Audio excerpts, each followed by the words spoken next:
Я хочу сегодня, когда у нас пришла, представить вам профессора Владимира Васильевича Баренкова.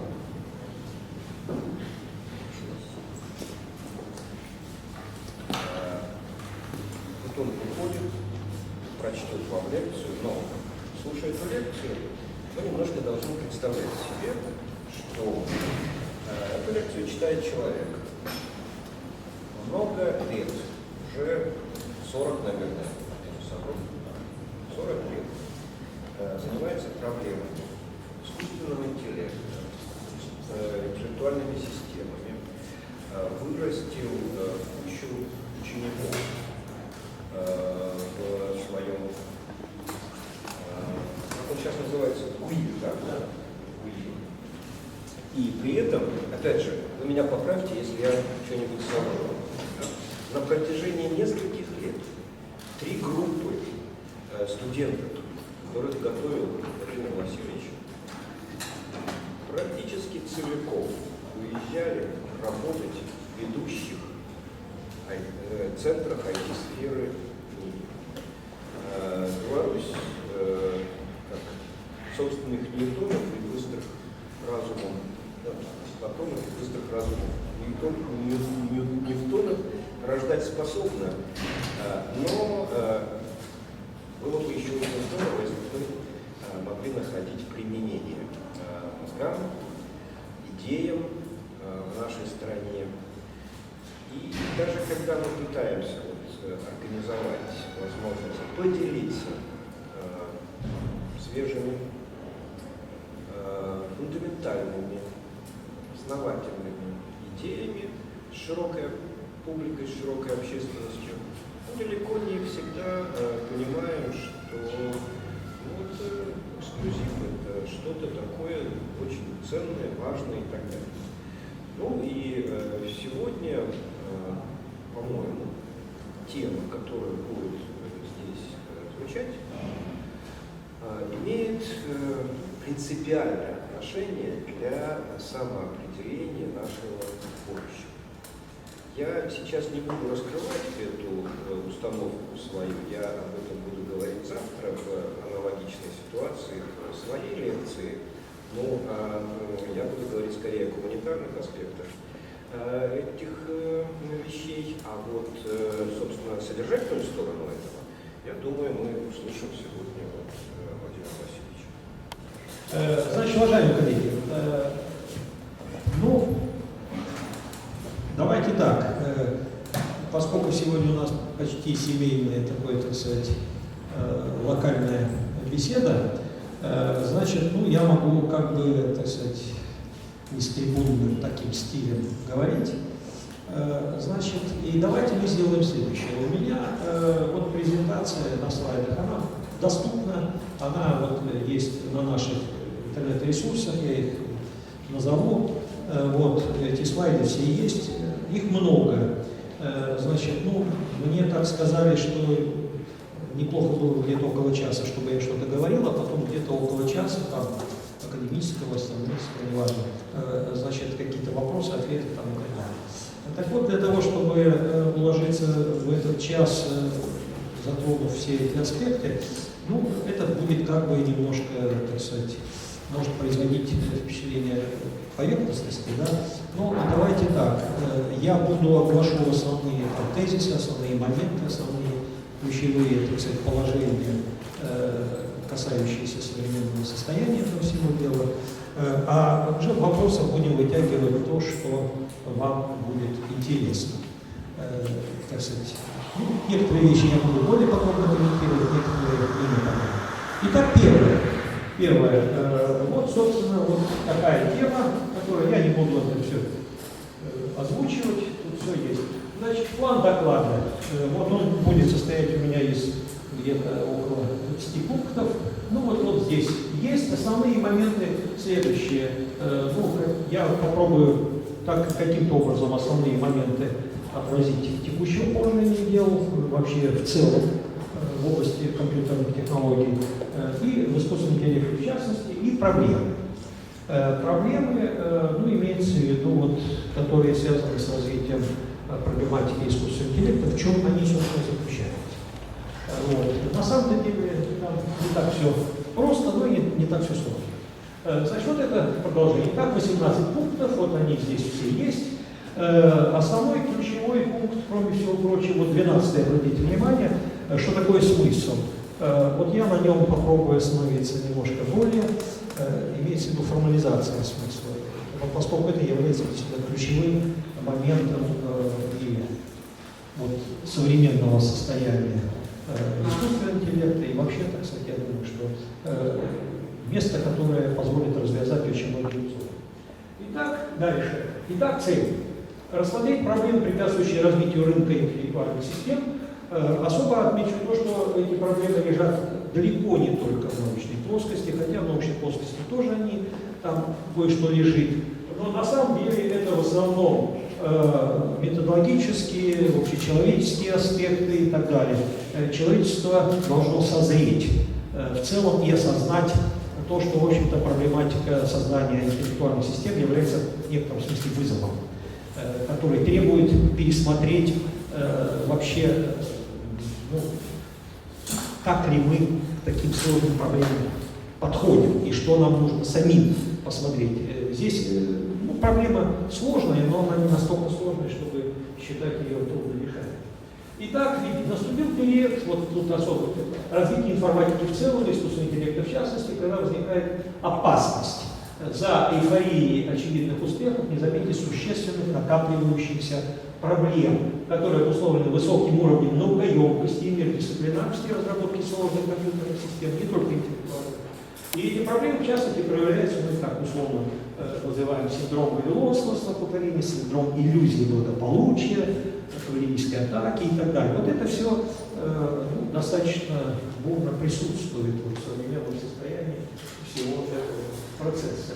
Сейчас я попробую, так сказать, вот, перечислить основные понятия, с которыми мы будем иметь дело вот, вообще, так сказать, в этом докладе, и если там что-то будет, ну, понятие информации, понятие смысла, понятие сущности, которые, так сказать, имеют достаточно широкую трактовку, понятие множества, понятие действия задачи, алгоритм, интеллектуальный способ решения задачи, интеллектуальные задачи, компьютерная система, база знаний, машинной обработки знаний, интерфейс интеллектуальной системы, технологии разработки технических систем и интеллектуальных систем части.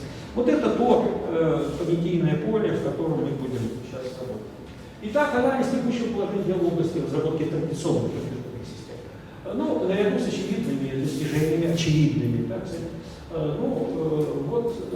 нужно отметить следующее. Во-первых, не обеспечена совместимость традиционных компьютерных систем между собой, следует задача их интеграции является достаточно сложной.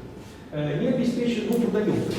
Она решается, но каждый раз обеспечивая интеграцию двух конкретных систем, нам нужно отдельные проекты создавать, отдельные трудоемкость, отдельные затраты, и общего решения здесь нет. А на самом деле оно вполне возможно, это общее решение.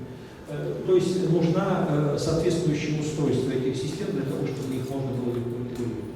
А это сейчас пока в этом не очень серьезно к этому относится. Дальше, необеспеченная гибкость успеха модифицированных систем, что приводит к увеличению с их совершенствованию и, следовательно, сокращению жизненного цикла высокого уровня, дублирование проектных решений, что обусловлено практически ничем не ограниченной свободой выбора формы представления информации, поскольку, так сказать, форм много, задачи, по сути, одни и те же, а из-за многообразия форм представления информации, форм их реализации, различных условий, по сути, дублирование, это, в общем-то говоря, не есть хорошо. Дальше, качество, это не будем, это самое застоять. Дальше, что такое интеллектуальная компьютерная система, в чем принципиальное отличие от традиционной компьютерной системы? Итак, я вот сейчас приведу несколько широко известных трактовок этого понятия, так сказать, и покажу, что, в общем-то, в чем, собственно, суть-то это. На самом деле, это совсем не очевидно. Итак, компьютерная система, первое, так сказать, определение, хотя в строгом смысле определение не является, Компьютерная система, эта система, в ходе общения с которой возникает ощущение, что вы общаетесь с человеком, так называемый тест Тьюринга. Но это не выдерживает сейчас, совершенно не выдерживает, так сказать, требований, потому что, ну, во-первых, достаточно легко сделать систему, которая имитирует человекоподобное общение, это уже давно известно и сейчас достаточно широко это и иллюстрируется. Во-вторых, не каждый человек в состоянии пройти этот тест, как ни странно, ну и так далее. Дальше. Второй вариант. Компьютерная система – это система, интеллектуальная система. Это система, способная решать интеллектуальные задачи. Традиционно построенные компьютерные системы могут решать, ну почему это не совсем удачная трактовка, могут решать такого рода задачи, типа обыграть Карпова в шахматы и так далее. Но они являются узкоспециализированными и не способны расширять свои возможности в других сферах. Таким образом, этот вариант определения необходимое, но вовсе недостаточное условие. Дальше. Следующий вариант. Компьютерная система – это интеллектуальная система. Это система, способная решать задачи, с которыми традиционные компьютерные системы не справляются, в отличие от человека, там, выше животных и так далее. Но на самом деле, в общем, это немножко ближе, потому что традиционные компьютерные системы действительно не могут свободно перемещаться в пространстве, формировать свои цели, планировать там, и так далее, и так далее. Традиционные не могут интегрировать различные каналы восприятия, ситуации, понимать собственное я в этом мире там, и так далее. Вообще это все с этим, всем, в общем-то, достаточно серьезные проблемы на сегодняшний день. Но, тем не менее, это все-таки достаточно поверхностная такая трактовка. Вот дальше уже интереснее. Компьютерная система, интеллектуальная система – это система, способная приобретать новые знания и навыки, то есть обучаться, и не имеет никаких, вот это подчеркиваю, никаких ограничений в расширении своих знаний и навыков, соответственно, возможностей. В частности, она может легко, в частности, может легко перейти от неумения решать интеллектуальные задачи к умению, если в этом возникает необходимость. Эта трактовка интеллектуальной системы на сегодняшний день представляется более, так сказать, более адекватной, что ли, так сказать, пониманию того, что такое интеллект и что такое интеллектуальная система. Благодаря обучаемости и отсутствию ограничений на распространение, на расширение своих возможностей, интеллектуальная система способна существенно расширять многообразие решаемых ей интеллектуальных задач.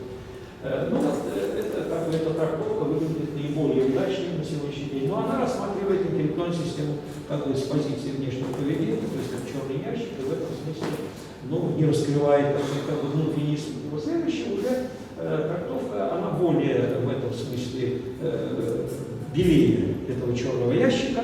И вот, так сказать, трактуется следующим образом. Это интеллектуальная система, в основе которой лежит семантически структурная совокупность всех, подчеркиваю, всех используемых ею знаний, для представления которых используется универсальный базовый язык, обеспечивающий совместимость многообразия знаний.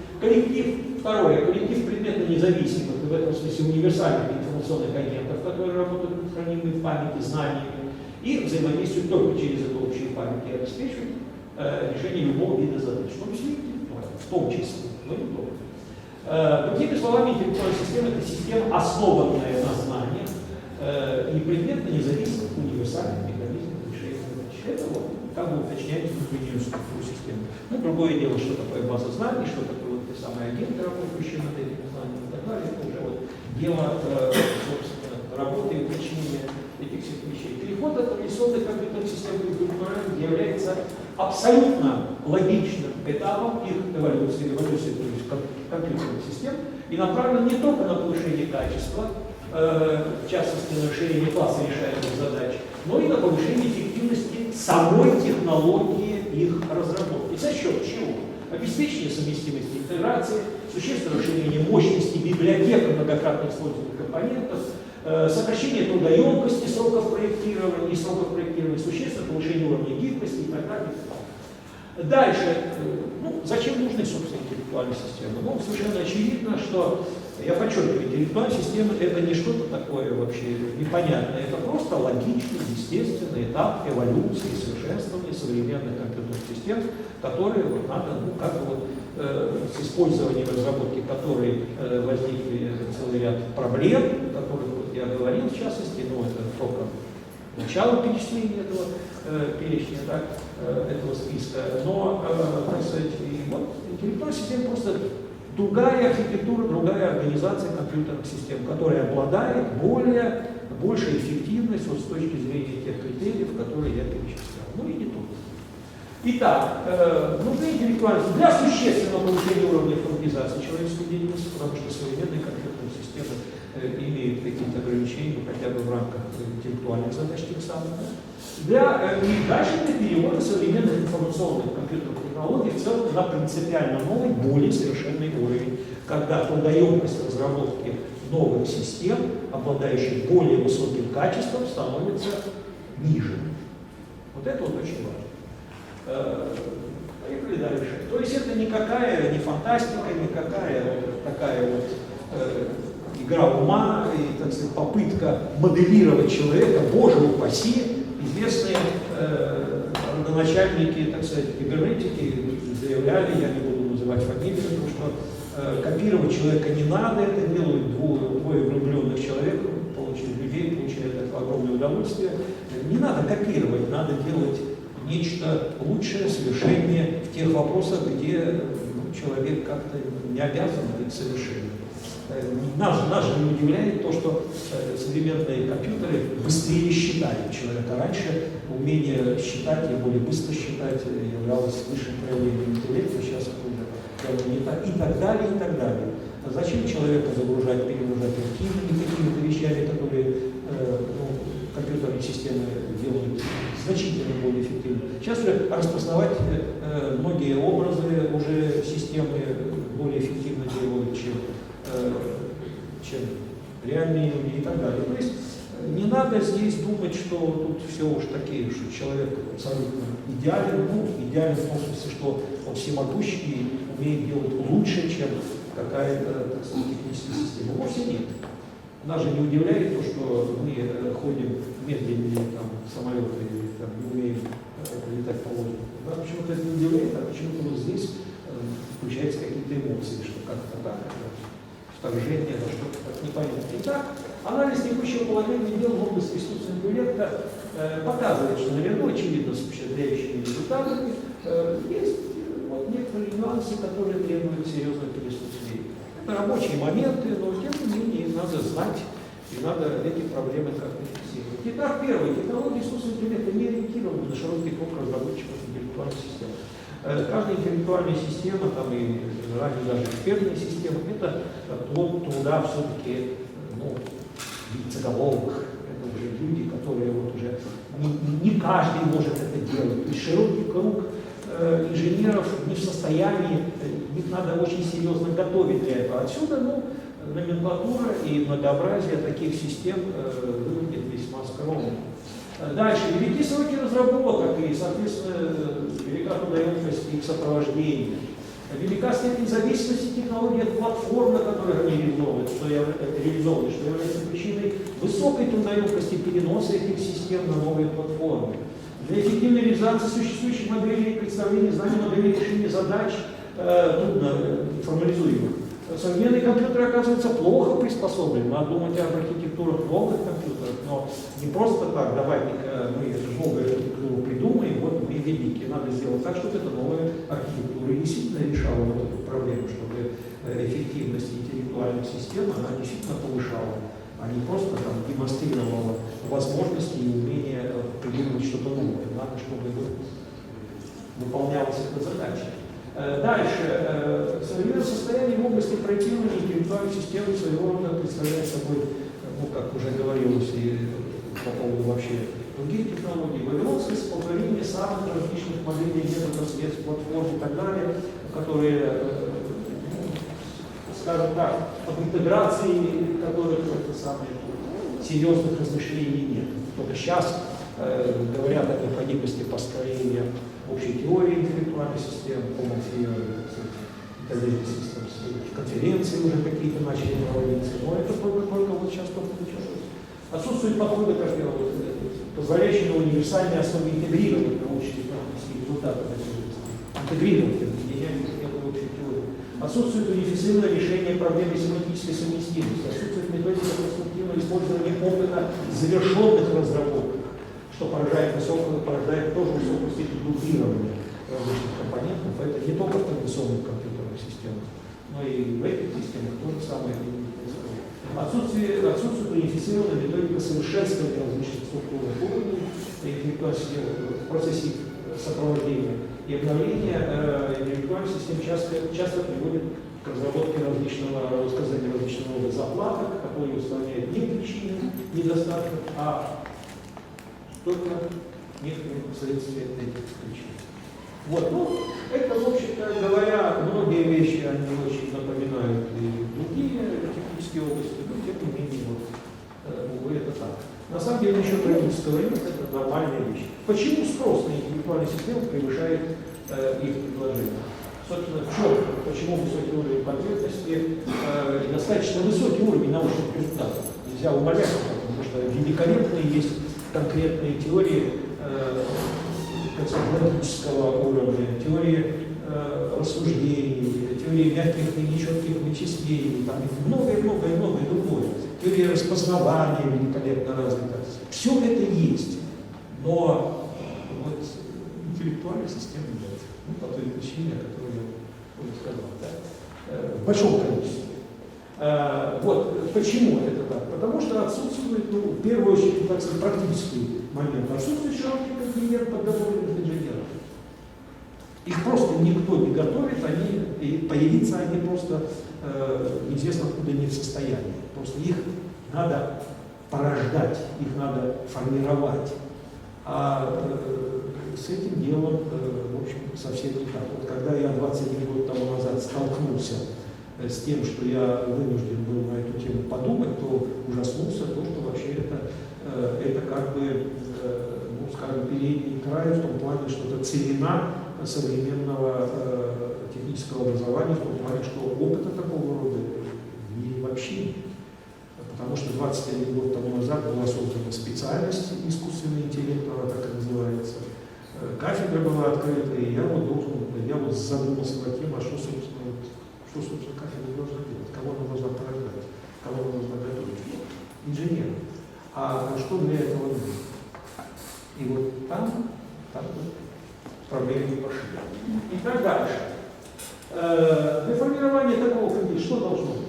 Должна быть технология разработки интеллектуальной системы, общие технологии, не просто какие-то там фреймворки, не просто какие-то там инструментарии, не просто какие-то языки программирования, а общие комплексные технологии, в которых теория проектирования баз знаний, теория проектирования машин обработки знаний, решательных интеллектуальных интерфейсов были бы едино, как бы, так сказать, рассмотренность общих единых позиций, и люди умели проектировать систему, а не какие-то части этой системы, которые неясно как соединены. Итак, должна существовать такая технология, которая удовлетворяла бы современным требованиям, естественно, постоянно бы совершенствовалась, потому что мертворожденная технология не эволюционируемая, это мертворожденное дитя, была бы ориентирована на максимально быстрое ее понимание, хотя бы и усвоение, хотя бы теми людьми, которые учатся 5 лет, сейчас уже 4 года, видите, какой прогресс, учатся, значит, в ВУЗе. Дальше, должна быть создана эффективная методика обучения таких инженеров, учитывая высокий уровень наукоемкости и разработки, и обеспечить такое обучение, как я уже сказал, за разумное время, например, за время обучения. Оказывается, это, мягко говоря, не так просто. Вот готовить ученых в этой области, здесь человечество справляется. Ну, в рамках аспирантуры каких-то продвинутых людей, и тогда продвинутых каких-то команд и школ. Это бывает там, в Массачусетсе, там, в Кембридже, там еще где-то, у нас, в Москве, в Новосибирске, в Киеве, в Питере. Это все есть. А вот сделать, чтобы это был инженер широкого, так сказать, массового такого плана, и чтобы он действительно мог делать любые интеллектуальные системы, вот этого, увы, нет. Потому что наука есть, а инженерия в такой оформившейся форме, увы, пока нет. Но ее надо создавать, потому что другого пути нет. Дальше. Требования предъявляют разработчикам для того, чтобы тем самым кого нужно учить. Первое, эффективно использовать текущую версию технологии, как я уже сказал, которая должна существовать способствовать развитию этой технологии путем накопления, систематизации собственного проектного опыта. Без этого, без этой обратной связи ни развития технологий не может быть, удержание каждого инженера внутри фонда. Дальше требования. Тем не менее, высокий уровень многоёмкости разработки интеллектуальных систем фактически означает, что эта работа становится одновременно и научной, и инженерной. Например, разработка конкретной базы знаний конкретной системы, казалось бы, достаточно простой предметной области. Это научная работа, потому что она требует доведения формальной модели, например. Вот наши даже студенты, магистранты разрабатывают у нас геометрию Евклид, систему по геометрии Евклид, которая должна знать геометрию Евклид. Что это такое? Вроде простая область, формализованная. Евклид там все сделал, Гильберт там все уже, так все запятые расставил. А здесь нужен другой этап формализации. Превращение это в базу знаний, чтобы эта база знаний позволила системе отвечать на любой вопрос, решать любые задачи из этой области. Они простые задачи с точки зрения математики, там ничего уже нового нет, там все прочее. А сделать систему и построить такую базу знаний — это серьезный математический проект. Очень серьезный. И теперь здесь... А это инженер должен делать. Значит, понимаете, тут грант это стирается. То ли это наука, то ли это инженерия. А вот и то, и другое. В том-то и дело. То есть инженер интеллектуальной системы должен иметь склонность к научной работе. Он не обязан быть ученым, но и склонность иметь и умение решать задачи, обладающие научными вызовами. Не бояться этого. Да, сотрудничали с учеными, сотрудничали с разработчиками технологий там, и так далее. Вот если этого не будет, все, это все, поезд это не пойдет. Итак, интеллектуальная система в силу своей наукоемкости является вызовом для современной инженерии компьютерных систем. Вызовом, поскольку требует от разработчиков компьютерных систем существенно более высокого уровня математической культуры, системной культуры, технологической, организационно-корпоративной структуры, считайте, человеческой, общечеловеческой культуры. Без этого не получится система. Вот не получается. Вот если уровень культуры не будет получен. Это самое главное. Ну, я не буду говорить, что такое математическая культура, системная технологическая культура, это все достаточно понятно. Но дальше развитие рынка интеллектуальных систем требует от разработчиков взаимодействия, как я уже говорил, направлено на накопление, систематизацию проектного опыта в рамках постоянно совершенствования технологий. Это должны быть не только разработчики технологий, а и конкретные прикладники, которые в этом обязаны участвовать. Если этого не будет, все. Система без обратной связи не работает. Технологии без обратной связи не актуальны. Развитие рынка является вызовом, рынка интеллектуальных систем является вызовом не только для инженеров, но и для ученых, поскольку требует от них объединения результатов, направленных на создание общей теории интеллектуальных систем и комплексных, постоянно совершенствования технологий разработки интеллектуальных систем. Что такое, что является вообще результатом научных исследований в области технической науки, ну, в том числе искусственного интеллекта? Извините меня, технология, которая включает в себя математические модели проектируемых систем, тракторов, двигателей, интеллектуальной системы или чего-то другого, которая, эта технология в совокупности должна быть инструментом для инженеров.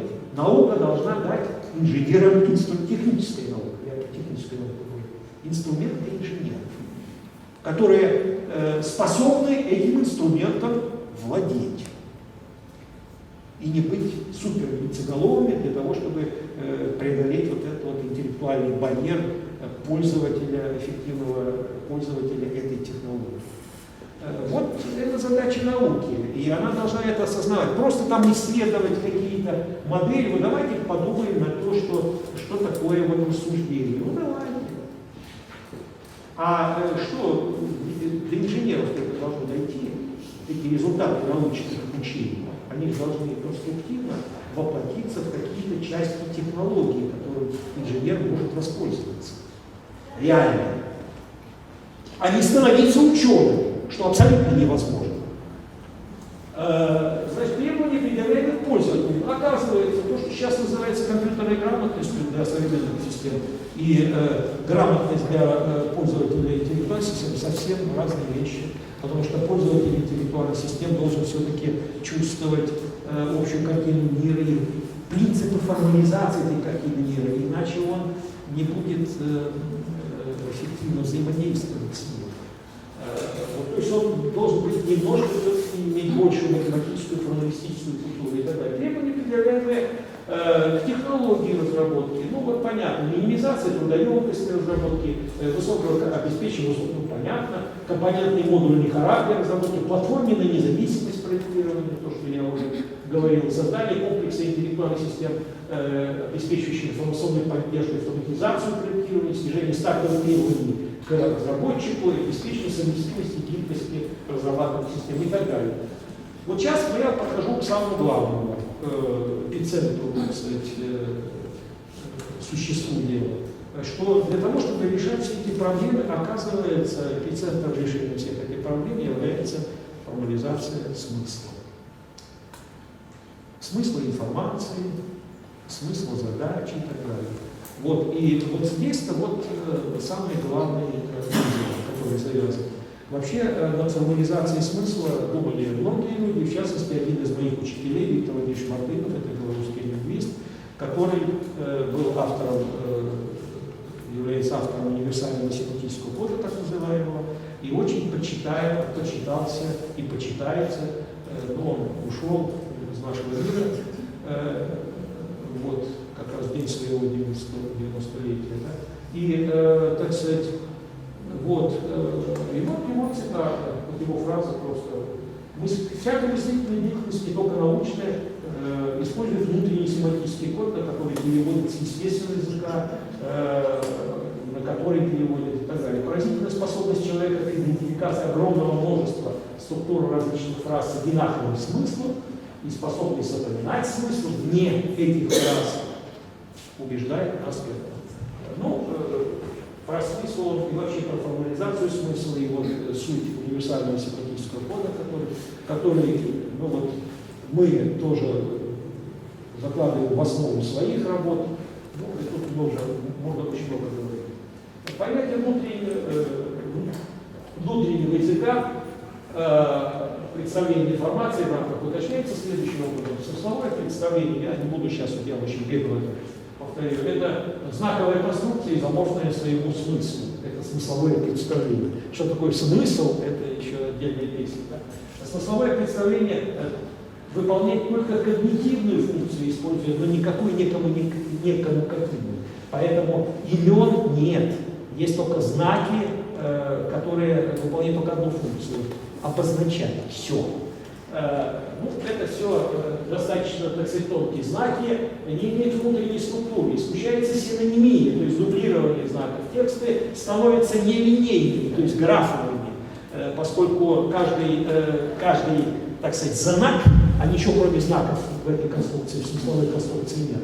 Каждый знак связан инцидентом, то есть связан с другими знаками, и этих связей может быть сколько угодно. Не так, как в обычном тексте, линейная связь, поэтому вот это такая графоподобная структура получается. Ну, ее называют семантической сетью. Вот, специалисты, и в том числе. Тексты, ну и так далее. Тут я не буду говорить, там переход от информации к метаинформации, так сказать, универсальность, там и все прочее. Имена, что такое внутренний знак, внешний знак и так далее. Это все, да, все уже перебор, да? Нет. Почти читать. Это я понимаю, они сейчас меня будут бить. Это же самое интересное. Нет. Они сейчас меня будут бить, но пускай это начнется после, потому что я вот готов вернуться к этим слайдам, да, и, так сказать, и прокомментировать все, что на самом деле вот эпицентр здесь. Потому что если мы поймем не эмоционально, иногда говорят, что искусственный интеллект – это область, в которой занимаются люди, не обладающие естественным интеллектом и так далее. Ну, как психология, например, памятью занимаются те люди, которые не обладают памятью. Ну, это шутка, конечно, да? Так вот, значит, без эмоций спокойно если разгребать, то там все очень нетривиально.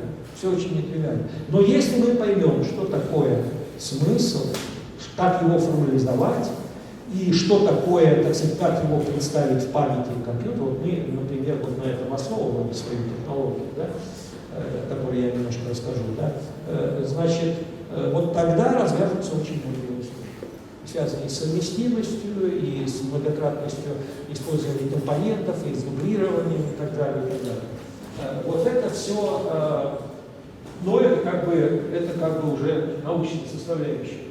Это все универсализация. Да, итак, принципы, лежащие в основе технологии Остиса, которые вот мы, собственно, и породили. Да. На самом деле, эта технология Остиса, она расшифровывается как открытая семантическая технология, компонентные, платформы независимые, эволюционные, разработки гибких, совместимых, интеллектуальная система сокращенно, Open Semantic Technology for Intelligent Systems, или открытая семантическая технология проектирования интеллектуальной системы.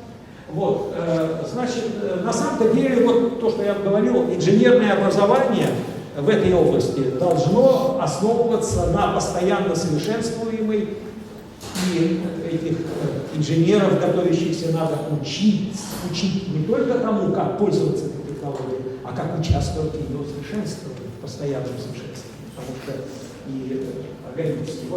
Ну, мы вынуждены были это породить, но так, чтобы она действительно отвечала современным требованиям, о которых я говорил, действительно была основана на формализации смысла, который действительно развязывает многие узлы. Но это только начало, потому что как бы фундамент-то есть, действительно на этом фундаменте уже что-то появляется, уже прикладные какие-то системы появляются, уже студенты уже могут на этой технологии современного ее состояния уже вполне реально разрабатывать вполне терпимые вещи, которые впечатляют даже на той конференции моих коллег, которые мы ежегодно проводим в феврале месяце. Это конференция Остиса, она так и называется. И она придумана для того, чтобы студенты отчитывались не перед кафедрой, а перед научной общественностью, мировой общественностью. Вот. Поэтому, как бы, вот. Итак, в основе технологии лежит семантическое представление всех знаний.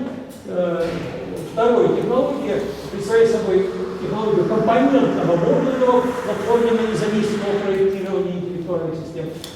Ну, это что такое компонентное проектирование? База знаний представляет собой, база знаний систем, построенных по этой технологии, представляет собой большую семантическую сеть, сложную, имеющую в общем случае сложную иерархическую структуру, в которой имеется, ну, тут много чего имеется, и все это обеспечивает должно переход от, неграничный переход от знаний к метазнаниям на разные уровни.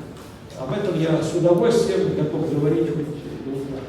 Так, основой, значит, в основе систем, которые лежат, ну, скажем, проектируются на основе этой технологии, лежит параллельная модель обработки знаний и синхронное управление знаний, где все процессы выполняются некий набор моментов, инициируемых ситуациями событий. То есть, так сказать, система обработки знаний в памяти, такой, в графодинамической памяти, в семантической памяти этих систем, она становится многодетной системой, когда агенты никто не инициирует, они сами себя инициируют, когда возникают условия применения каждого агента. Вот он сам знает, на что он должен реагировать, на какое состояние, на какую ситуацию в памяти он должен отреагировать и что-то там сделать.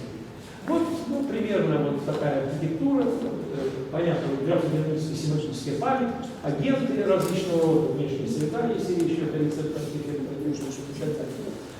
вот. Суть данной модели заключается в том, что все агенты работают над общей памятью и взаимодействуют только через хранимую в памяти базу знаний. Данная модель придает компьютерной системе естественный параллелизм, высокий уровень гибкости, широкий простор для создания библиотек многократно используемых компонентов. Ну, все это я готов прокомментировать и так далее. Так, система, управляемая знаниями, вот, которая вот, так сказать, представляет собой вот эту многодетную систему, ведь система хорошо приспособлена к эволюции. Накладные расходы совершенствования, которые практически минимальны и так далее, и так далее. Вот эти все достоинства там как бы автоматически появляются за счет самой архитектуры. Вот, высокий уровень информационной гибкости, высокий уровень функциональной гибкости, корректировки набора агентов. Ну, например, для того, чтобы изменить функционал системы, например, если в этой системе один агент, работающий над базой знаний, выкинут из системы, там практически, ну что-то изменится, система чего-то не сможет делать, но вообще ничего критического, в общем, она вполне дееспособна останется.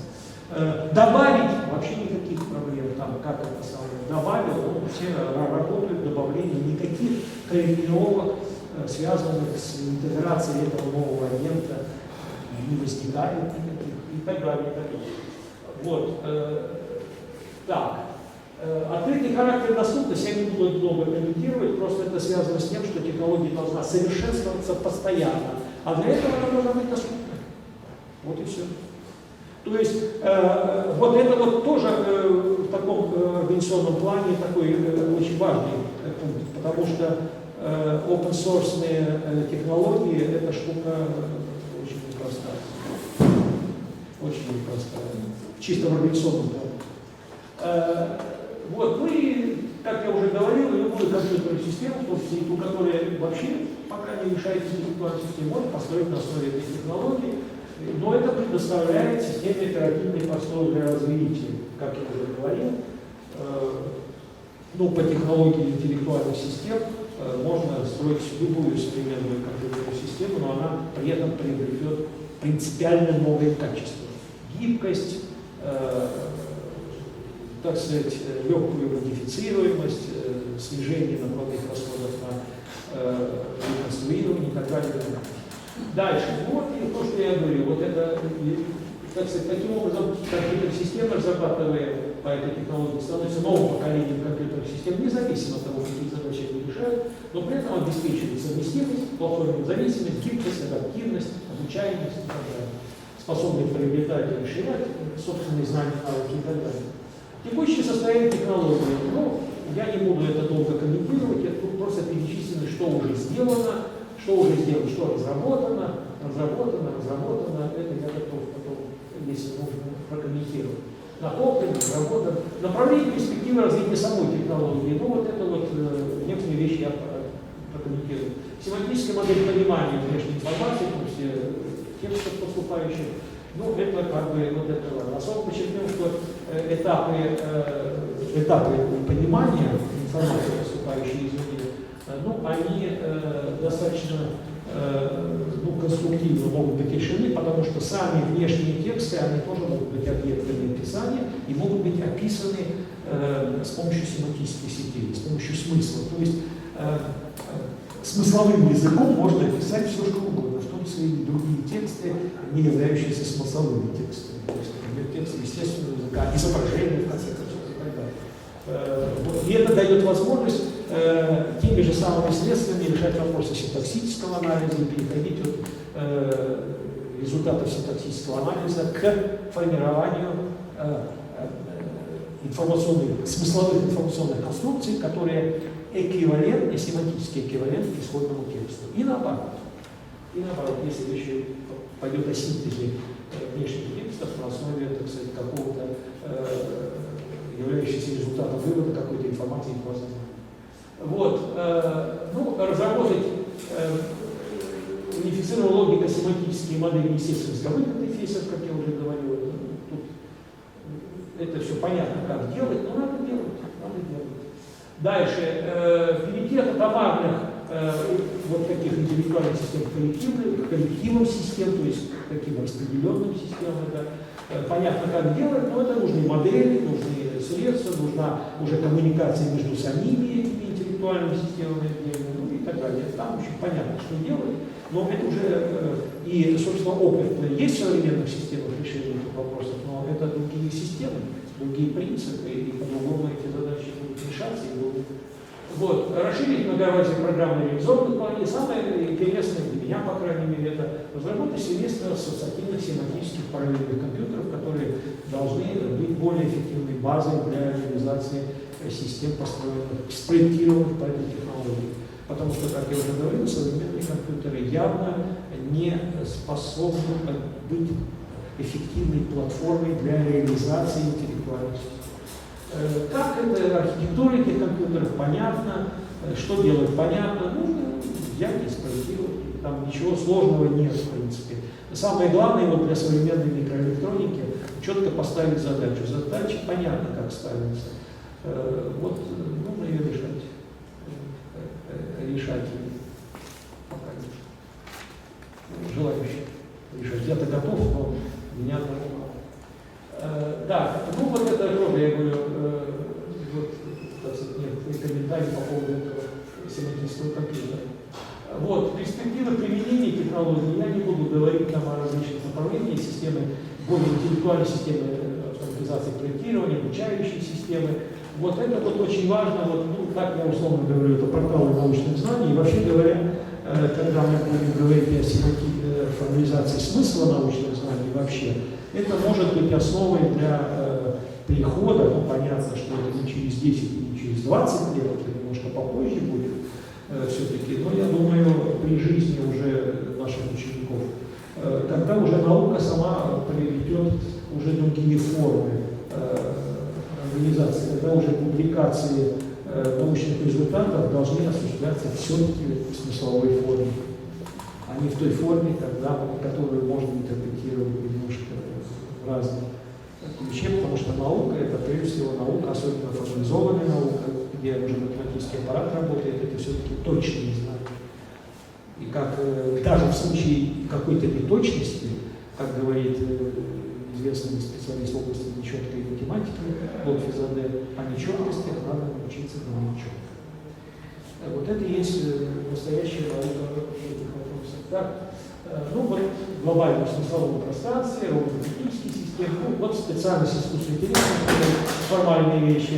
Ну и самое тоже такое любопытное, что в основе обучения студентов вот по этой специальности нельзя их готовить иначе, как втягивать в реальные проекты. То есть научиться делать интеллектуальную систему можно только одним способом. Делать интеллектуальную систему и реально участвовать в развитии технологий, что и делают наши студенты. Спасибо за внимание.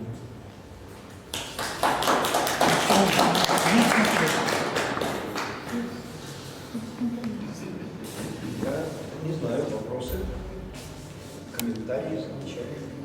У меня вопрос. Знакомы ли вы с Михаилом Бояриным и его разработками языка смыслового, который он ведет? Ну, дело в том, что знаком, но не очень подробно, к сожалению. Да? Дело в том, что там, ну, скажем так, ну, есть несколько аспектов, но я же не могу быть всеведущим, всезнающим и так далее. Да, есть люди, которые в этих направлениях думают. Вот я уже упоминал моего учителя Виктора Шаматынова, есть много других людей, но вся проблема в этом заключается в следующем, что очень трудно, ну скажем так, вот я говорил, что современная вот проблематика искусственного интеллекта, она является вызовом для современных ученых, вообще инженеров, да? И в этом смысле вот для ученых-то в первую очередь, потому что ученые должны как-то быть более уникальными и ориентированными на появление чего-то общего, а не на то, что вот я что-то придумал, и это должно быть принято. А вот, к сожалению, вот такой все это знают, всем всегда предлагают сотрудничество, но мало кто на него идет, очень мало. В науке, я имею в виду в науке, да. И я очень был бы рад, если бы в данном конкретном случае это так и произошло. У меня очень много есть, я очень, например, люблю, умею быть хорошим партнером, взаимовыгодным, подчеркиваю, да, и в науке, и не только в науке. Но, к сожалению, вот этой такой партнерской культуры и такого центра стремительной тенденции в современной науке, ну, в нашей области, пока, к сожалению, не видно. Например, я в некоторых случаях, например, писал письма, типа, ну давайте дружить. Ну, кому и ну, раньше это вообще воспринималось как оскорбление, типа, кто ты такой, чтобы предлагать мне там, так сказать, протягивать руку партнерскую, да? Вот. Ну, сейчас можно подружить, боярин? Думаю, вряд ли. Вот я про это и говорю. Не, на мой взгляд, вы, вы жалуетесь, что нехватка, скажем, унификации определенной. А получается, что вы как двумя путями делаете примерно то же самое. Ну, по крайней мере, решаете такую же амбициозную задачу создания языка смыслов. Ну, во-первых, эта задача не амбициозная, эта задача, к сожалению, необходимая для решения, потому что иначе развитие технологий искусственного интеллекта невозможно. Вот. Кому необходимо? Кому? Ну, можно, конечно, сказать, что человеческие интеллектуальные системы не нужны. Но я, в общем-то говоря, как в конечном счете одновременно и ученый, и все-таки инженер, да? А кто старше? Кто старше? Да, кто главный? Вот это, как раз вот сейчас вот я расскажу, каков стиль коммуникации между учеными. Начинаешь предлагать какое-то взаимодействие. Сразу вопрос, а кто главный? А кто главный там будет в этом проекте нашем? Нет, совместно. В данном случае я безотносительно к Да, я понимаю, личности я понимаю. спрашиваю. Вот у тебя там было по поводу науки и инженерии, Да. что вот тот, кого ты хотел видеть Да. в качестве разработчика дальнейшего интеллектуального искусственного интеллекта, он должен быть инженером, Да. но не чужд научной Безусловно. деятельности. Да. А он может быть ученым, не чуждым инженерных. Может быть. Так, вот, как? Дело в том, что ученый должен быть таковым, Кого в нем должно быть больше? у ученого должно быть больше ученого, а у инженера должно быть инженеру инженерова, ученому ученого. Но каждый должен пройти часть пути навстречу друг другу и заниматься своим делом. Задачи кто кому ставит? Что значит задача? Жизнь. Дело в том, что... Нет, я на полном серьезе. Понимаете, мне кажется, На полном серьезе. по каждому слайду у меня лично возникает масса вопросов. Безусловно. Ну, поскольку мы видимся раз в 20 Да. лет, в общем, Безусловно. поэтому... 10. То особого сотрудничества не намечается. Но, понимаешь, в конце 70-х годов персональный компьютер не надо было кому-то изобретать. Чертежи, схемы печатались в радиожурналах и так далее. Да? Ну, два парня в этом самом Ну, понятно. создали, как им нужен был персональный компьютер. Да нет, они себе могли собрать, как еще там десятки людей собирали себе персональные компьютеры дома уже в это время. Кто в гараже, кто дома и так далее. Они взяли, собрали 500 штук, да, и весь мир обнаружил, что они нужны. Ну да. Вдруг. Но это приходит в голову кому-то из какой-то позиции, с определенной семантикой и картиной мира. Да. Я спрашиваю, это картина мира инженерная или научная? Это картина мира человека, обладающего высокой системной культурой. Ну, я знаю. Вот и все. Это я понимаю. А кто он на самом деле, ученый, инженер, Позиции. он просто должен быть грамотным и иметь высокий уровень системной культуры, понимать то, что вот уметь Вот там видеть. слайд про культуру. Да, уметь видеть. Математическая Да. и еще три других. Да, системная, технологическая и организационно-корпоративная. Да, совершенно верно. Спрашивается, а опять же, математическая культура возникает в образовании математическом. Что значит образование? Нет, вот что такое математика? Математика — это прежде всего умение четко, формально, формально, что значит формально? Так сказать, изложить свои результаты и мыслить в этом контексте так, чтобы все было точно и четко, чтобы не было неоднозначности. Зачем тогда культуру присобачивать? Потому что мало кто умеет так мыслить. Хорошо. Мало кто умеет так мыслить. Откуда берется? Откуда берется? Конечно, это на основе изучения конкретных математических дисциплин в школе, это понятно. Это изначально считать там. Но опять-таки даже вот такое школьное обучение, оно далеко не всегда способно формировать эту культуру. Оно может сформировать навыки конкретного решения конкретных задач. А в общем, такие на уровне мира... смыслов говорить, а не на уровне слов. Прекрасно. Отлично. Вот сейчас Лозер и компания. Да? Они испытывают дефицит кадров. Не хватает им для дальнейшего развития. Это и кислые испытывают в этом борту, и, да, и ПАМ там, и так далее. Понятно. Они говорят, студенты приходят с каждым годом все хуже и хуже. Из БУИРа в том числе. Да? Тогда надо, говорят они, начинать учить математики с детства. И вот сейчас они организуют школу, там еще что-то такое, там, и так далее, там, с тем, чтобы пополнять потом кадры. Они на правильном пути?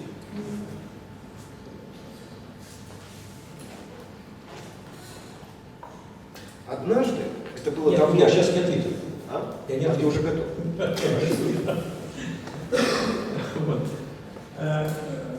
Значит, тут я вот специально высветил сейчас слайд, да, финальный, да, просто я до него не дошел, да, не дошел, где который является частично ответом, а я немножко добавлю, чтобы было понятно, что это действительно ответ на вопрос. Вот просто зачитываю. Перспективы развития рынка интеллектуальных систем, то есть их многообразие, эффективность использования и так далее, является тем, насколько прогрессивным и цивилизованным будет взаимодействие науки, образования, инженерии и бизнеса, вот, о котором мы сейчас коснулись, так, в этой области. Эпицентром такого взаимодействия является сотрудничество. Я подчеркиваю, сотрудничество, направленное на создание общей теории, речь идет об интеллектуальных системах, общей теории интеллектуальных систем и на развитие комплексной технологии компонентного проектирования симметрически совместимых интеллектуальных систем. Вот это эпицентр. Другое дело, я подчеркиваю, образование, инженерия, науки и бизнеса. И что касается образования, это же не обязательно вузовское образование. Безусловно, оно должно затрагивать, я же не зря, не случайно говорил о том, что компьютерная грамотность в современном понимании, которую обучают в школе, это не то, что нужно здесь. Это даже более того, не только интеллектуальные. Дело в том, что любые сложные системы, и в том числе современные, традиционные разрабатывания, нормальные сложные системы, никто же не говорит, никто же не умаляет их достоинства и ценности. Это нормальные системы, которые нужны, на которые огромные деньги тратятся, большие силы там и так далее, невостребованные и прочее. Эффективные. Но просто это все можно совершенствовать, переходя на технологии нового поколения. Это понятно. Теперь, но даже эти сложные современные традиционные компьютерные системы требуют не той математической культуры, которая сейчас дает школа и вузы. Вот что самое любопытное. И дальше. А уж интеллектуальная система, так и тем более требует более высокой. Поэтому, если бы эти, извините, коллеги, у которых нет центра стремительных тенденций, это вот беда нашего, я говорю, вызов человечества. Просто. Поколение это которое? Ну вот о котором вызов. В том числе, да, которые в школу приходят. Если бы они пришли к профессору Глинкову или еще к какому-то профессору, который вот, как бы понимает все это, и сказали, а давайте вот такая проблема есть, давайте-ка попробуем ее решать, чтобы эффективность наших затрат денег, времени, денег и так далее, была бы повыше. И я бы сказал огромное количество, высказал рекомендаций, пожеланий, которые были бы очень полезны для них, но которые бы еще, кроме всего прочего, давали бы закладку на то, чтобы вот появились уже реальный уровень культуры, достаточный для потом студентов, которые будут становиться инженерами интеллектуальной системы. Ведь то, что сейчас приходит, вот, например, к нам, вот, например, студент, его, как ни странно, научить конкретным элементам технологии можно. И это не так сложно.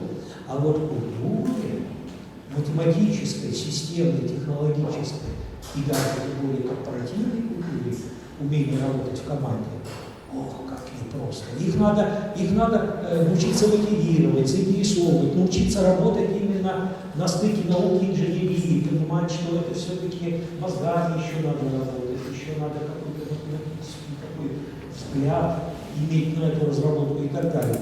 Это все очень сложно. И поэтому это нужно, да, закладывать чем раньше, тем лучше, и в школе. Вот, и в этой связи, конечно, это всеобщее. А то, что мы говорим, что это касается только разработки, например, интеллектуальных систем, отнюдь, они же с этим столкнулись. Что даже тот уровень культуры, который сейчас порождается современным образованием, явно недостаточен для них. Но они не занимаются искусственными интеллектуальными системами. Да? Они работают в традиционных... Бог с ним, но уже и этого, уже и для них этого недостаточно. Вот что самое любопытное. Но почему они не склонны соображать, если это нормальные бизнесмены, да? Нормальные бизнесмены, соображать с тем, что нужно... Нет, они сообразили. Объясняю. Нужно просто прийти к ученым, да, и к людям, которые знают, что такое образование, современное образование, например, компьютерного, информационного управления. А их у нас в республике раз, два, три, 4, 5, 6. Ну, пальцев рук и ног хватит. Ну, так хватит, чтобы их перечислить. Их надо в лицо. Так, 25 человек в лицо знать не так сложно. Конечно. Не так сложно. И они с удовольствием придут, с удовольствием будут вместе работать. Но почему-то мнение профессора, извините меня, никому не нужно. Так нет, Почему-то профессор не отвечает на вопрос. Почему ты не Потому отвечаешь? элементарно, когда когда-то Эдисон расширил свою фирму. Так. Ну, он сначала был изобретателем, потом привлек инвестиции, стал миллионщиком и построил там завод. Ему нужны кадры. Он столкнулся примерно с той же самой проблемой. Он думает, а какие кадры мне нужны? Вот я изобретатель, я инженер, я предприниматель, вот такие люди мне нужны. Похожие на меня. Дальше составляет анкету. А чем я такой вот удивительный, Эдисон? Я знаю вот это. Составляет анкету из 100 вопросов. И кто ответит на эти вопросы, тот результат понятен. попадает по власти. Да? Анкета к Эйнштейну. Эйнштейн смотрит 100 вопросов, говорит, я не знаю ответа ни на один вопрос. В чем ошибка Эдисона? Ну, в чем ошибка Эдисона? Ну, Эдисон, я продолжу просто. Эйнштейн говорит, я знаю справочник, где можно найти все эти ответы. Да. То есть ему не надо знать то, что знает Эдисон, он знает справочники, где можно ответить на вопросы, которые в голове у Эдисона. Это, я не знаю, насколько это правда, да, но нет, в этом месте это Эйнштейн на порядок рефлексивнее Эдисона в отношении того, что должно и нужно знать и уметь. Вот кто рефлексивнее, инженер или ученый? Объясняю. Но при всем глубоком почитании Эйнштейн по уровню практической результативности. Да и научный тоже. В общем, это важно. Это смысл. Я говорю вообще, как именно отрицательный, да? Он не столь эффективен и не столь полезен для человечества, как в этом смысле, как Эдисон. В практическом плане, да? Так вот, только соединение. Учишь выделять смыслы, не обращая внимания на фразы. Только соединение этих двух начал дает основу для выхода из многих проблем. В том числе тех проблем, о которых я сегодня говорю. Только соединение. Если мы будем наивно полагать, что встретятся два человека, один из которых ученый, второй из которых инженер, и они найдут общий язык? Ничего подобного. Конечно, нет. Им надо подтягиваться То и же тому самое- другому друг до То друга. же самое, если встретиться Потому что- ученый с бизнесменом. Совершенно и так верно. далее. Совершенно верно. И вся проблема ровным счетом в этом. Потому что ученый велик. Он результативен, он нормальный, он так сказать, достойный человек, он нужен. Инженер тоже нужен. И он тоже гений. Но в инженерной составляющей, сейчас я докончу. И только их соединение, только умение работать вместе и мыслить вместе, и, следовательно, найти вот эту общую онтологическую основу. Хорошая Да? задача. Это, так вот, только это даст возможность решать многие проблемы, стоящие перед современной инженерией. И не только в компьютерной сфере, и во многих других сферах. Соединение инженерного и научного начала, только это является основой для решения многих проблем. Я боюсь Только не утомить аудиторию и отвлечь их. Да? Ну вот смотри, Иван, а не кажется ли тебе достойной задачка соединить кооператив Галенкова и Боярича? Нет, я готов. Сейчас. Дело в том, что вот он непонятно кто, да? Программист, гуманитарий, бизнесмен. Человек. Мыслящий. Ну, студент. Тем более. Отлично. Значит мыслящий. Да. И я так понимаю, что корпоративная культура, Да. которую ты Да. пролистнул, как бы, да, Да. галопом по Понятно. не остановившись ни на чем существенном, Здрасте. свою мать, как бы.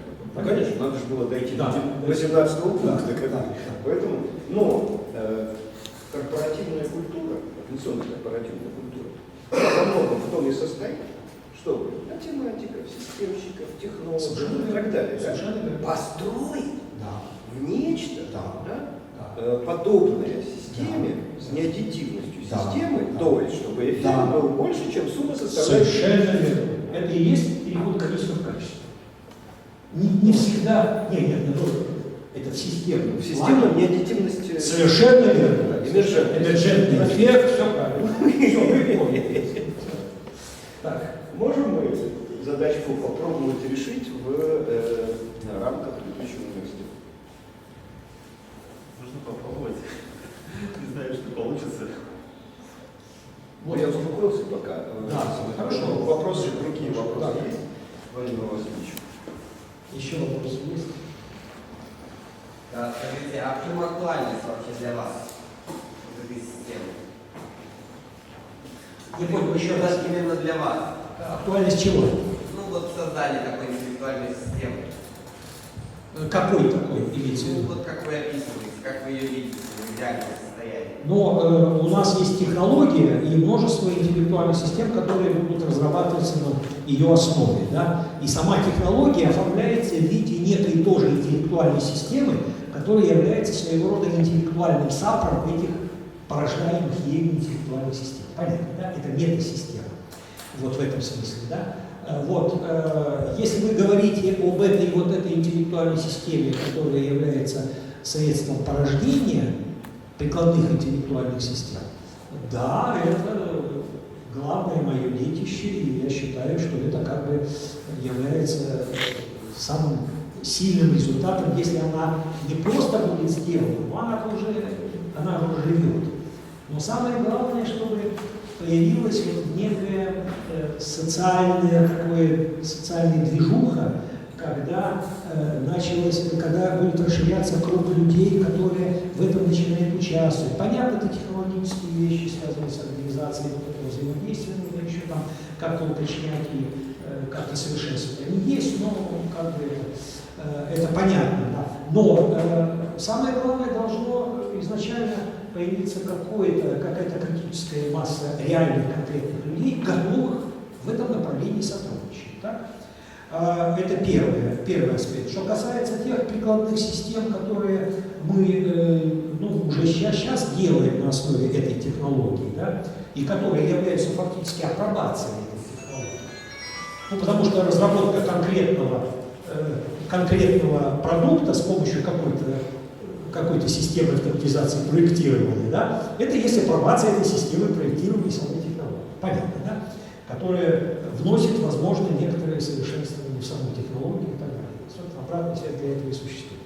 Так вот, что касается таких систем, порождаемых, уже конкретных, ну, условно говоря, прикладных, хотя в узком смысле не всегда они прикладные, значит, то наш интерес лежит, например, в направлении создания интеллектуальных обучающих систем, например, связанных с решением каких-то интересных задач в области, в различных областях, связанных, например, с медициной, там, еще в других.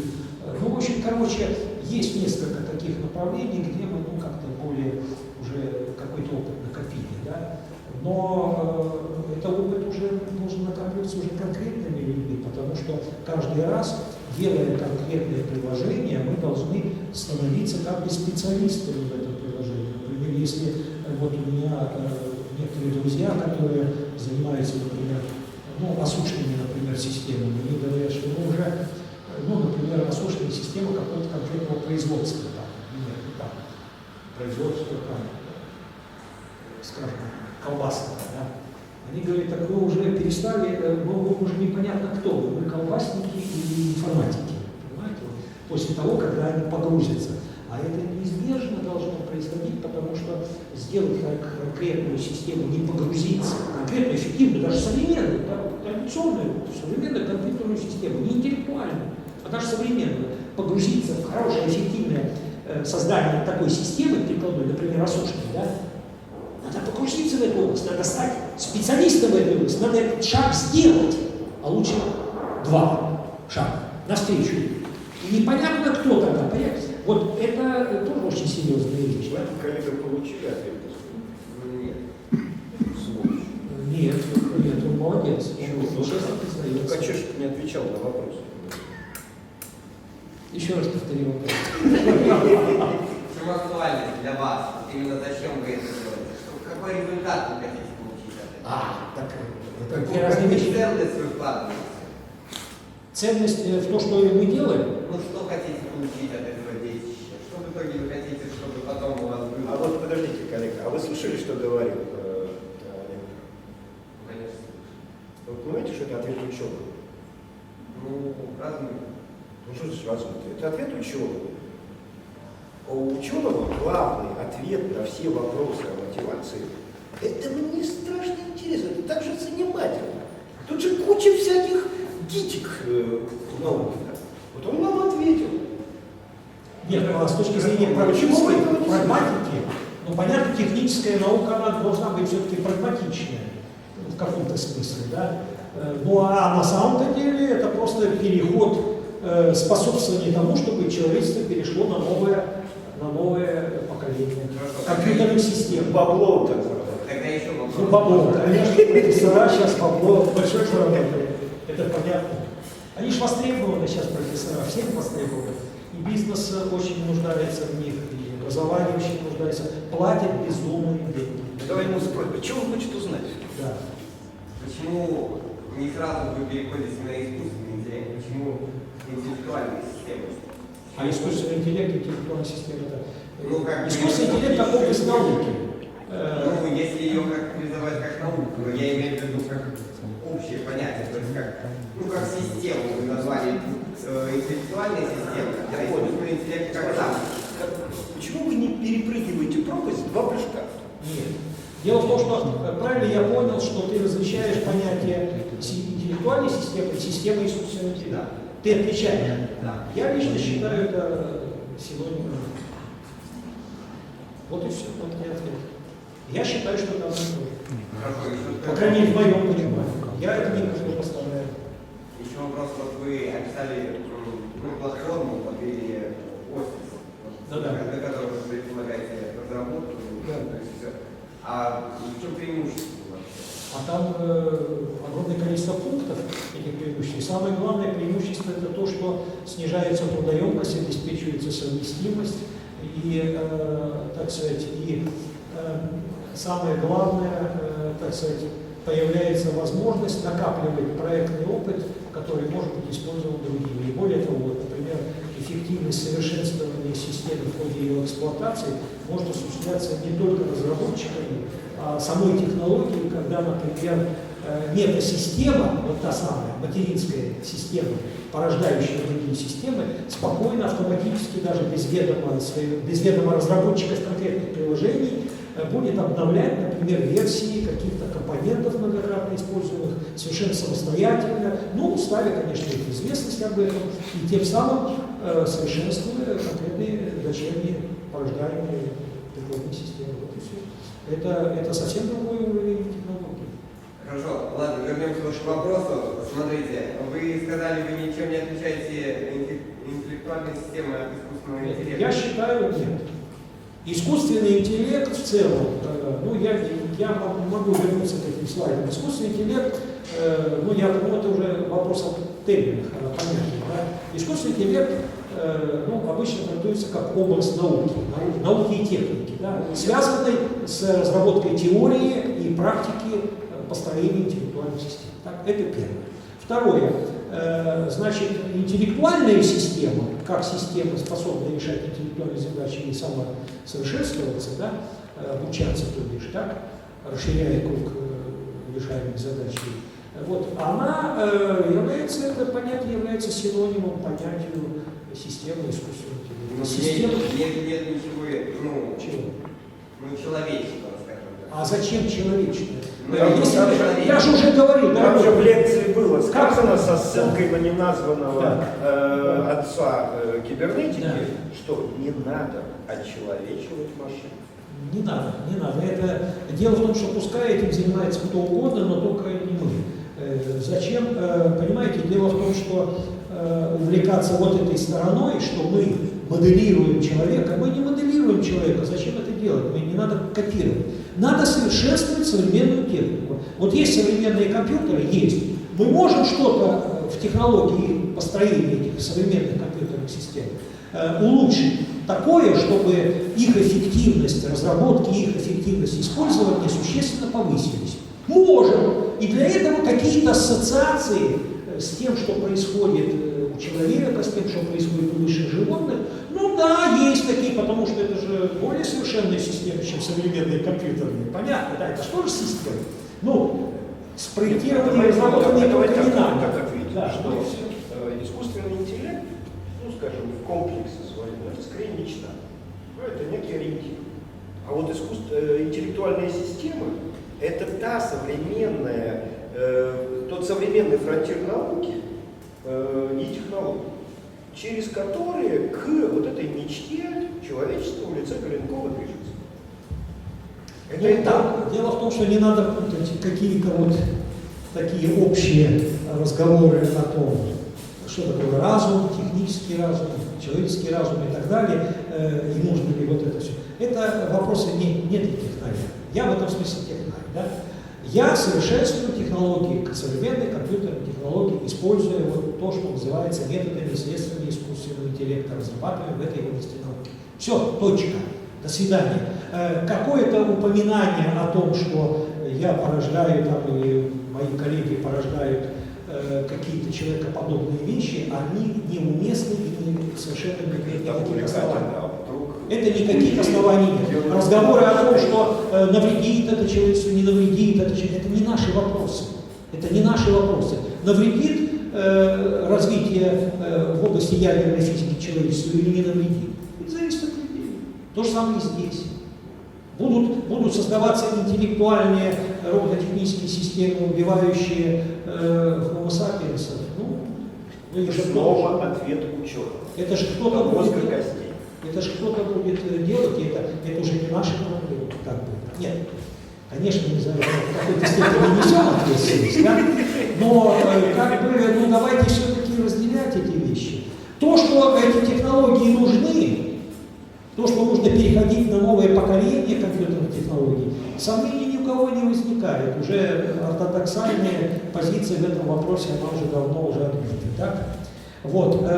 Споры идут так, что вот это самое, там типа Акелов промахнулся, там типа что-то вот там не дотягивает, там не дотягивает. Вот наблюдают.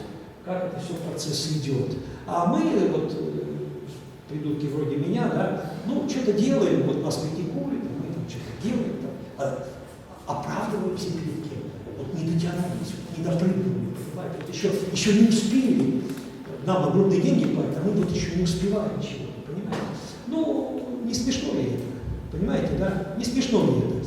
Поэтому как-то давайте все-таки адекватнее относиться к технологическим прогрессу, да, к технологическому прогрессу, и в том числе в этой области.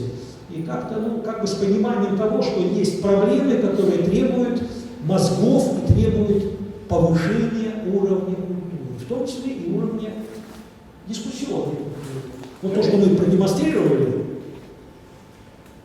с коллегой, да? Вот это нормально вообще. Хотя мы с ним не во всем согласны друг с другом. И это так и должно быть. Это нормально.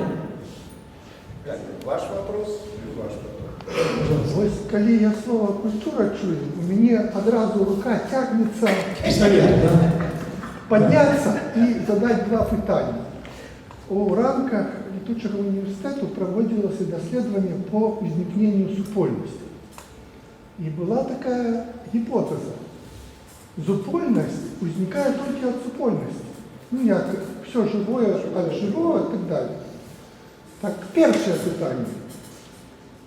А чи є культура, про яку ви казали, від чого її виникає?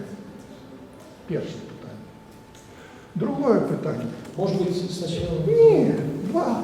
Слушай, я сразу запомню два. Два. Буду Вот отвечать. я надеюсь, допомогу. Первое. Хотелось бы отчуть інформацію об розчаруваннях, які з'явилися у процесі розвиття систем штучного інтелекту. Бо можна знайти таку аналогію. Інтелект – золото. Ранее алхимиков не задоволив натуральный процесс добычи золота. И они вирішили відшукати штучну добычу золота. Але на этом шляху возникли принциповые разочарования. Высветлилось, что золото штучное немагчимо. Потом высветлилось, что оно магчимо, но лепей, як радіоактивне, справи не мати. Які розчарування висвітлилися у процесі вашої 40-годової діяльності в області штучного інтелекту? Это когда вы погибли в Индурасевиче и ушли неведомо куда. Вот теперь это разочарование. Чего? Да, значит, разочарование... Культури почнемо. Нет. Культура. Культура. Перше питання про культуру. Это что, откуда она возьмется? Или А, что? Ну, культура сама по себе не берется. Это опять-таки центром является общее осознание того, что это нужно всем действующим лицам. Опять-таки и ученым, и инженерам, и бизнесменам, и тем, кто занимается образованием. Ну, чаще, слава богу, сейчас как бы ученые и образование как бы тесно связаны, все-таки, ну, достаточно тесно, по крайней мере. А вот все остальное как бы разрозненное.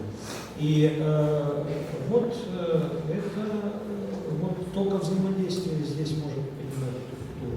Потому что для того, чтобы культуру понимать, нужно, по крайней мере, осознать необходимость ее поднимания. Потому что как бы просто культура сама по себе не поднимется, если мы на самотек будем пускать общество, ну вот молодую подготовку и воспитание, и формирование, так сказать, людей, начиная даже с какого-то детского возраста, просто на самотек, не зная того, куда мы их должны привести, к какому уровню. Если мы на самотек это пустим, то ничего не будет, потому что они так малыми останутся и разговаривать даже не будут. А есть такое понятие синдром Маугли, когда если люди до какого-то периода чего-то не смогут достигнуть, например, не научатся разговаривать, речь у них не появится, они уже пока никогда не научатся. Если, например, известные факты, что математики не могут если они до там, 20 с небольшим лет не получили каких-то сильных результатов, они никогда уже их не получат. Это бесполезно. То есть есть некие возрастные такие барьеры, когда мозг не раскочегарится, вот если до этого момента, все, он уже никогда не раскочегарится. Уже начинаются необратимые процессы, когда вот если он раскочегарится, он дальше еще будет работать. Не зря же, например, исторически совершенно медицинский факт, что люди активно творчески работающие, они все-таки в среднем дольше живут. Грешным делом, понимаете, да? Это, кстати, один из хороших мотивов заниматься наукой. Итак, смешно, но тем не менее... Леонид ведь это все понимает. Что? Леонид задавает свой Да я знаю. Он это все понимает. Володя, это же по душе. Ну, я понимаю, да. Вот о чем он спрашивает? А он спрашивает для того, чтобы конкретироваться. Нет. Он спрашивает. Нет, он любит любить. Я тоже целый год хотел в летучий университет, поэтому я представляю себе. Но он спрашивает следующее. Культура, она есть? Есть чего вообще, к чему? Есть какие-то Что транслировать, что передавать? Есть кому? Есть. Я в этом смысле я оптимист. Он Вот оптимист. в этом смысле я оптимист. Он оптимист. Хотя наличие пессимиста... То есть ответа нет, но желание горячее есть. Нет, ну а что значит ответа нет? Ну а то, я могу по-другому спросить. Нет. Где основа этого? Вот, пожалуйста, Мог ли я вашим Джобс с Возняком сделать Apple в Советском Союзе? Знания у них были не выше, чем у советских инженеров. Вот, Компоненты комплектующие были и там, и там. вот, ну это, я бы это связывал все-таки не с Советским Союзом. Ну а вот мы с Леонидом, да, Вот. солидарны в том, что я там бы была сказал- культура, Нет. в которой это произросло и двигалось дальше. Нет, а тут ее в нет. этом прагматическом смысле, да. Но дело в том, что не только в Советском Союзе, Ну, но конечно, и вообще во всю историю развития менталитета в разных местах он разный. И если в одном что-то в одном месте, ну, Так в одной социальной давай в среде, ответ Леониду почешем в рейк и скажем, ну вот он оптимист, я пессимист, да? Но тем не менее, вопрос серьезный. Есть культура корпоративная у нас, организационная корпоративная? ну, конечно, нет. Нет. Конечно. Ну, вот, уже начинается серьезный разговор. Хорошо. А технологическая? Очень слабая. Ну, слабо. Очень слабо. А системная? Еще хуже. Вот. А математическая? Получше. О. Получше, чем... Вот от этого и начнем Получше. отталкиваться. Получше. Поэтому Лознер с Ипамом идут в школу к учителям математики. Научите нам, этих самых молодых людей, чтобы они через 20 лет пришли у нас хорошо работали. Наивные люди. Наивно. Второй Здесь вопрос. Не дойдем. Принципиально. На второй вопрос. Так, повтори еще. Второй вопрос звучит следующим образом.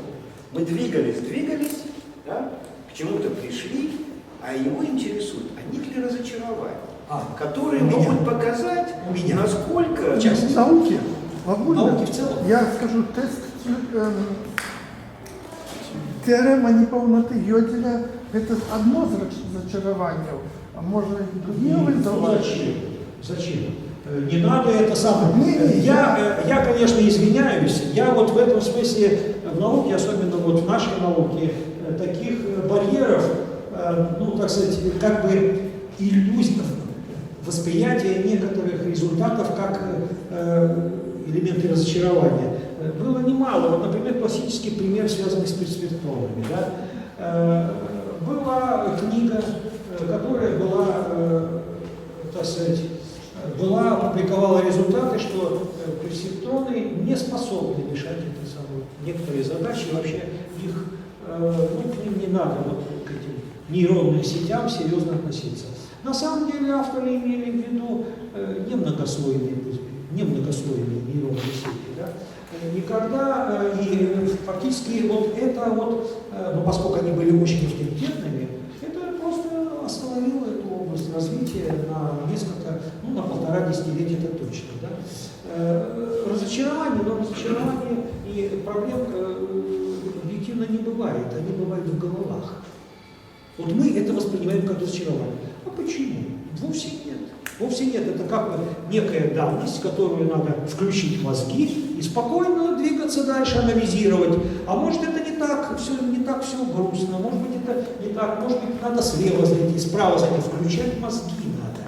И что касается вот моих разочарований, мои разочарования есть, ну не разочарования, а как бы трудности. Я никак не могу понять одного, как люди не могут, умные, я подчеркиваю, умные люди, не в состоянии видеть свою выгоду, причем очень сильную выгоду, от повышения элементарной, ну, так сказать, условно говоря, культуры и способности все-таки объединять какие-то усилия в решении каких-то проблем, которые им очень нужно решать. Вот нет культуры в решении проблем, требующих сотрудничества, реального сотрудничества. У нас в этом смысле вот это вот самое ужасное, это даже не отсутствие, не то что отсутствие вообще, как бы недостаточный уровень математической системы, технологической культуры, это все так, но вот самое грустное, это вот нет осознания того, что нам этого не хватает, и что нам самое главное не хватает того, что надо как бы не просто давайте жить дружно, а как бы взаимодействовать. Понимаете, да? И потому что вот нет вот такого какого-то вот в этом смысле, вот когда я знаком с менталитетом так, вот сказал, что там типа американские, так сказать, американская среда, она способна. Вот там, понимаете, вот я вот такой очень грустный пример скажу. Вот если, например, мои друзья, которые здесь не очень-то хорошо могли взаимодействовать, попав в ту среду, они как-то начинают понимать, что, оказывается, надо объединяться. Надо помогать, как и объединяться в решении каких-то проблем, которые одному не под силу, а вот вдвоем-втроем получается. И вот там они, вот там это надо делать. А здесь как бы, здесь как бы простительно этого не делают, как бы это простят. А там не простят, потому что там просто, извините меня, пинком под одно место и все. Что? Да, совершенно верно. звериный оскал капитализма. Там звериный оскал. Я ничего хорошего. Да, я ничего хорошего в этом не вижу, но просто я не понимаю. Люди так понимают ценность коллективизма. Да, но я не понимаю одного, почему эту ценность коллективизма надо таким жестоким образом насаждать. Звериностью. Человек рожден во грехе. Зачат во грехе, рожден в мир. Я понимаю. И будь его смердящий пеленок до вонючего запаха. Я понимаю. А нельзя ли включить мозги и понять, что, оказывается, в менее агрессивной среде можно... сети там. Мозги. Я говорю про очень умных людей. Про очень умных. Понимаете, вот это не то, что разочарование, но как-то вот очень серьезный тормоз. Очень серьезно. И тут проблема заключается не в том, что нет денег там. Деньги есть. Деньги есть. Дело как бы не в том, что... Дело в том, что вот чего-то не хватает вот, с точки зрения вот, объединения усилий. Вот, потому что если они объединяют, ну, например, я вам могу сказать, я же не могу, как заведующий кафедрой, одновременно быть и ученым, и администратором, там, поскольку заведующий кафедрой, еще там делать какие-то там серьезные проекты там, с заказчиками с какими-то и так далее, все это организовывать, воспитывать там и так далее. Это сумасшедшие объемы работы. И самое главное, нужно у них формировать как бы мотивацию, понимание того, что все-таки для того, чтобы выжить в условиях развивающейся технологии, нужно иметь, вот, повысить эту культуру, повысить профессионализм и вот эти самые вот эти формы, вот эти математическую систему, технологическую там, и так далее. И тогда они будут как-то, а лучше всего, если они преодолеют барьер не только магистерской, но еще и кандидатской диссертации, то лет через 10, 15, уж 20 так точно, никуда человечество не денется. Все равно переход на новые технологии будет. Кто бы этому не сопротивлялся. Но самое главное, нужно, чтобы в это время прекрасное жить им пришлось припеваючи и с гордо поднятой головой, чтобы они были готовы к этому, к этой жизни, профессиональной жизни, в тех условиях, когда уже эти технологии наступят. А если вы думаете, что, например, сейчас искусственный интеллект, например, вы вот не знаете этого, я вам расскажу, что буквально вот за последний год очень усилились такие атаки типа того, что искусственный интеллект надо запретить. Причем подписываются под этими письмами, ну как науку, подписываются серьезные люди, я не буду называть эти фамилии, они в интернете известны все. Известны, ну кто смотришь? Великий физик, теоретик, да, уважаемый человек, все прочее. Шляпу снимает перед ним как физиком. Но извините меня, я же не советую ему, как развивать теоретическую физику или космогонию, там, космологию и так далее. Тоже красиво. Я не считаю себя вправе это делать. Дальше. И тем не менее, атака идет. А что происходит дальше? Что происходит дальше? И IBM мощное финансирование вкладывает в это дело. Проект Watson, ну, вы наверняка слышали, по интернету там щелкните, Watson, проект Watson, IBM. Сумасшедшие деньги, да? Значит, Microsoft не афиширует это, делает. Почему? Да потому что они прекрасно понимают, что переход на новые интеллектуальные технологии неизбежен. Потому что количество проблем, которые можно разрешить только путем перехода на принципиально новый уровень технологий, он уже настолько уже созрел, что уже дальше двигаться совершенно нельзя. Но они... Я просто... И тогда потом получается следующее, что, значит, а что надо сделать? А надо очень просто сделать, чтобы мы были, как и раньше, лидерами. А что для этого нужно? А для этого нужно всех, извините меня, не очень таких создать общественное мнение, проманипулировать им и сказать, что вот это вредная наука. Вообще нельзя заниматься. Это человечество будет угроблено, человечество там погибнет, и роботы там завоюют, так сказать, homo sapiens и все прочее. И вот эти страшилки начинаются это самое, по-серьезному, серьезными людьми это делать. А на самом деле, втихаря, спокойно готовятся, так сказать, потом назовут это другими словами. Возможно, не интеллектуальными технологиями, не интеллектуальными, как-нибудь по-другому, и сделают вид, что это вот как бы вот спасители мира, и вот, пожалуйста, извините меня, давайте нам платите денежку и все прочее. Кто владеет информационными технологиями, тем более информационными технологиями нового поколения, тот будет владеть многим. Монополизм есть монополизм. Вопросы? Да, у меня такой вопрос. Во время доклада был тезис о том, что искусственный интеллект не повторяет человеческий интеллект, это отдельная программа, возможно, по улучшению, но это не есть копирование человеческого интеллекта. И вместе с тем, во время доклада был также тезис о том, что важная категория для создания искусственного интеллекта – это смысл. И смысл определялся через такие антропоморфные человеческие характеристики, как семантический код, язык, человеческая речь. В каком отношении находится смысл, как мы его понимаем, с позиции человеческих характеристик, и искусственный интеллект? То есть я так полагаю, что это берется в плане самообучения искусственного интеллекта, его целеполагания. Да, спасибо вам. Значит, теперь вот, что касается вот соотношения того, что вот антропоморфность, метаморфность там. Дело в том, что вот следующий тут ведь соотношение значительно более не запутанное, но сложное, чем это кажется на первый взгляд. На самом деле получается следующее, что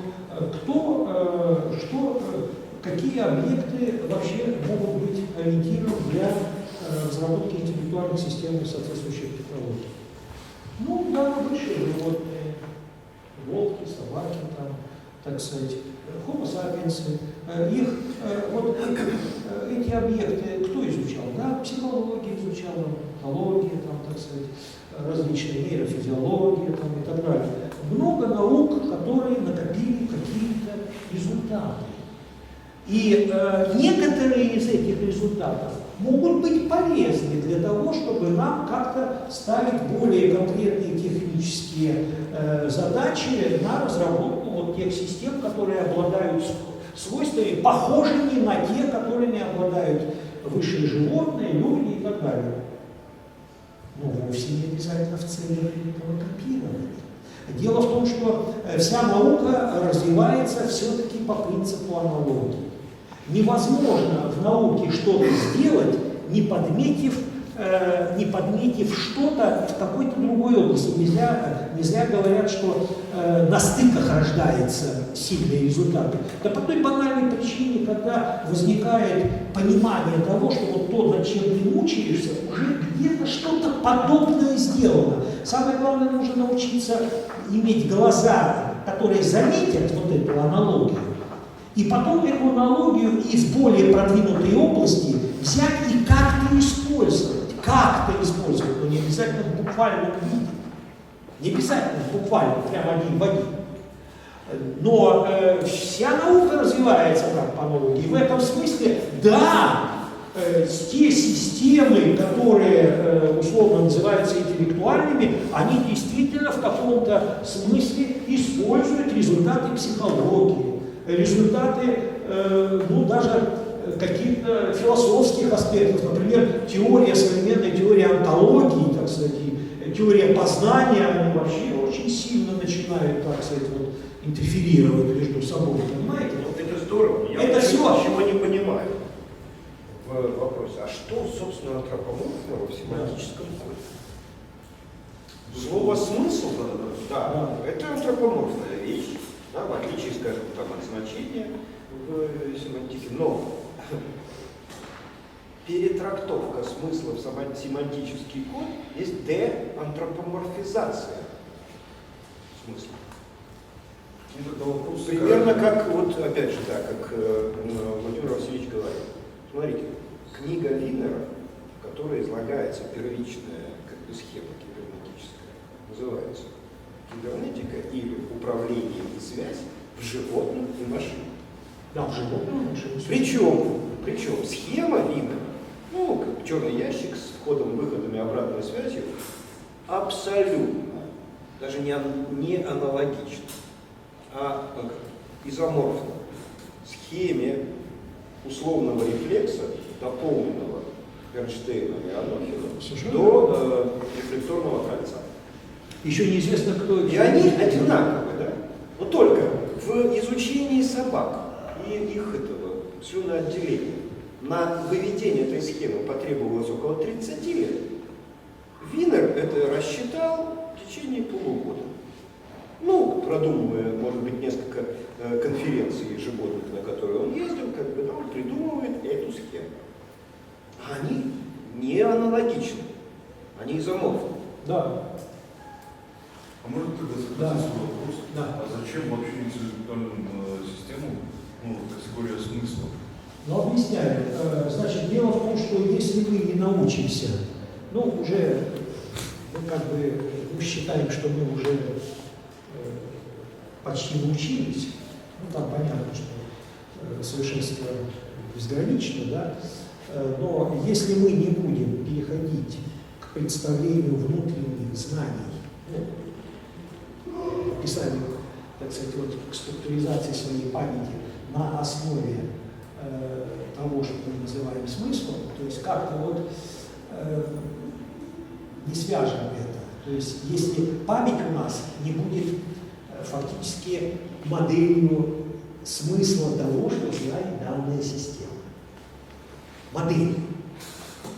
Вот. Если так сделать, тогда многие проблемы, которые стоят перед технологией разработки компьютерной системы, в том числе интеллектуальной, они будут решаться. Потому что смысл, в основном, это с чем связано понятие смысла? Это все-таки некий вариант многообразия форм. Инвариант многообразия форм, представление одного и того же знания, ну, информации, как хотите, говорите, да? Вот ведь есть какая-то информация, какое-то маленькое, допустим, или даже большое знание, которое может быть представлено на одном естественном языке, на другом, на формальном языке, на неформальном языке, там, в какой-то другой, например, в современных компьютерных системах, например, многие вещи, если программист реализует какие-то системы, у него, да, иногда ему какие-то требования предъявляются к формированию тех структур данных, которые он будет использовать. Да, тезис тоже. Деантропоморфизация смысла. Да. Бесчеловечество. Совершенно верно. А в некоторых случаях у него свобода, он выберет так, сделает так. И главное, чтобы функционал работал. А уже как он, и в этом смысле структуры данных, то, как организована информация, которая обрабатывается, они как бы подтягиваются под функции, под те программы, ради которых они должны быть использованы. А это очень пагубная вещь, потому что если мы так сделаем, тогда у нас сама система становится функционально ориентированной. Если мы будем расширять функции, будем как-то ее расширять, интегрировать с другими, то мы будем иметь проблемы. А нужно как раз идти на радикально другие вещи. Надо унифицировать представление информации и делать во главе угла не, грубо говоря, чтобы доминировали не программы, под которую все должно подстраиваться как-то, да, а наоборот. Информация, которая обрабатывается, данные, big data, не big data, знания, не знания, не важно. Вот это нужно как бы главенствовать. И главенствование, если вы только унификация. То есть если будет, а какая может быть унификация?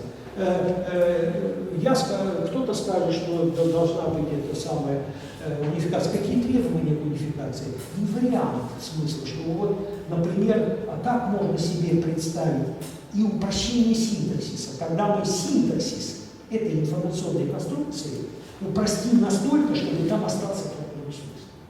А что, например, может быть, что является в этом смысле, от чего надо избавляться?